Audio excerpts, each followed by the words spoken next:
Liability समझने में दिक्कत हो रहा है। लायबिलिटी मतलब ऐसे अमाउंट जो आपको किसी को पे करना होगा, आपका सर का बोझ, ऐसे अमाउंट को हम लोग बोलेंगे लायबिलिटी।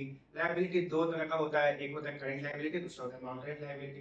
करंट लायबिलिटी मतलब जिसको पे करने के लिए आपके पास सिर्फ 1 ईयर का टाइम है, ऐसे लायबिलिटी को हम लोग बोलेंगे करंट लायबिलिटी। एग्जाम्पल आपका क्रेडिटर्स या फिर आपका बिल्स पेबल।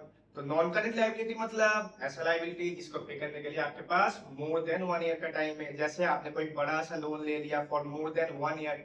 ठीक है, तो ऐसे लोन को हम लोग क्या बोलेंगे? Non current liability. लायबिलिटी समझने में दिक्कत हो रहा है। लायबिलिटी मतलब ऐसे अमाउंट जो आपको किसी को पे करना होगा, आपका सर का बोझ, ऐसे अमाउंट को हम लोग बोलेंगे लायबिलिटी। लायबिलिटी दो तरह का होता है, एक होता है करंट लायबिलिटी, दूसरा होता है non current liability. Current liability मतलब जिसको पे करने के लिए आपके पास सिर्फ 1 ईयर का टाइम है, ऐसे लायबिलिटी को हम लोग बोलेंगे करंट लायबिलिटी। एग्जाम्पल आपका क्रेडिटर्स या फिर आपका बिल्स पेबल। तो नॉन करंट लायबिलिटी मतलब ऐसा लायबिलिटी जिसको पे करने के लिए आपके पास मोर देन 1 ईयर का टाइम है, जैसे आपने कोई बड़ा सा लोन ले लिया फॉर मोर देन 1 ईयर। ठीक है, तो ऐसे लोन को हम लोग क्या बोलेंगे? Non current liability.